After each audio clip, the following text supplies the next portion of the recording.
Let's welcome in Newsmax TV political analyst and presidential strategist Dick Morris. Dick, of course, the New York Times best-selling author of Armageddon, How Trump Can Beat Hillary. The name of your book is kind of a double entendre right now, Dick. Does Mr. Trump face Armageddon tonight? Yeah, well, tonight is very serious, obviously, because of his lack of performance in the first debate and, of course, the sex tapes. I think that what he should do tonight is he should say, when Hillary and Bill were in the White House, Hillary staunchly defended that he should stay as the president, even though he had had sex with a 23-year-old girl repeatedly in the Oval Office. And now she says Trump should not become president because he talked about sex on tape.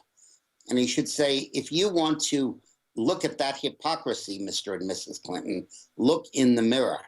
And I think that can be very effective. That is an effective turn of phrase, and it's in stark contrast to a lot of stuff that happened. For example, 1998, that midterm election year, in the wake of the chronicling of just what you outlined, we thought as Republicans in the House we would pick up seats. We did not, trying to base a midterm election on Mr. Clinton's misconduct. It did not work there. Most people are saying, hey, stay away from that. Well, the problem is that it is so easily derailed. And like in bowling, instead of going down the alley, you go down the gutter on either side. It's so easily derailed by having people say, oh, you're criticizing Hillary for Bill's infidelity. That doesn't make any sense. But here, the narrow issue is, should somebody who engages in this kind of talk be allowed to be president? And it is fully appropriate to cite that on another occasion, she felt someone who not only engaged in the talk, but engaged in the walk should be president and should stay in the office. Forget that he was your husband. It's hypocritical of you to come in now and say it. I was amazed the other day when I read that Arnold Schwarzenegger, of all people, who conducted a 15-year affair with his house nanny and fathered an illegitimate child with him, said he can no longer support Donald Trump. Let's get real here. 20 years from now, are we going to turn to each other and to our children and say America could have been really great again?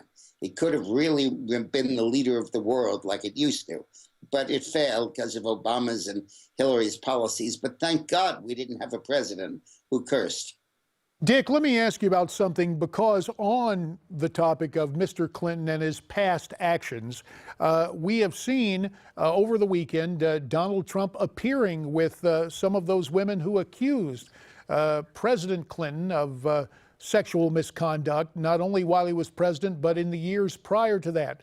Was that good in terms of priming the pump for tonight to set the stage for the kind of language you're talking about using? Yes, it would be, but we have to be sure he uses it properly. The issue is not to attack Hillary for staying with Bill or to attack Bill for philandering.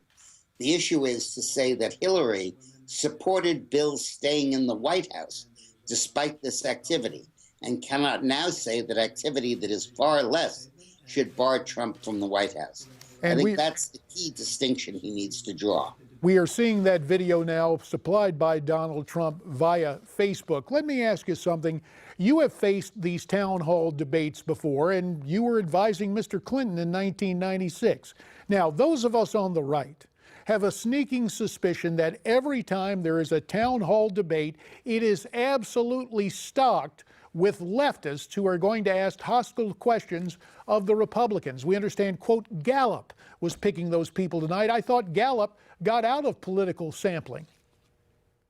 Well, they did. They're not polling the presidential race. But you don't need hostile questioners. You just need neutral ones, given the media's coverage. I cannot believe how the New York Times and the Washington Post, setting the lead, have raised the issue with Pearl Harbor-like headlines that Trump should withdraw. And I can't believe that opportunists like Mike Lee and Lisa Caputo from West Virginia, and Thune from South Dakota, and Ayotte from New Hampshire, and Johnson from Wisconsin, these are all senators, McCain, who have disendorsed Trump, all because they are just so shocked by this.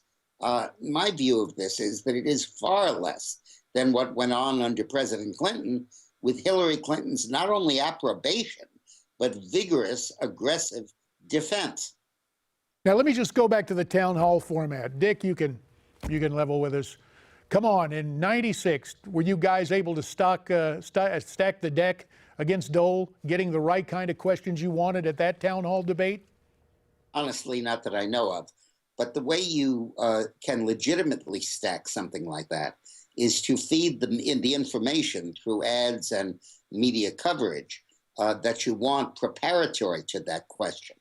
So that, for example, right now there should be media headlines that Obamacare is falling apart, but I doubt you're going to get any questions on it. No, because the Republican Party is basically cannibalizing itself with the establishment folks taking Mr. Trump to task rather than talking about Hillary's dishonesty and duplicity. Dick Morris, we're going to be very interested in hearing what you have to say following tonight's debate. We thank you for a bit of your time in this pre-debate special.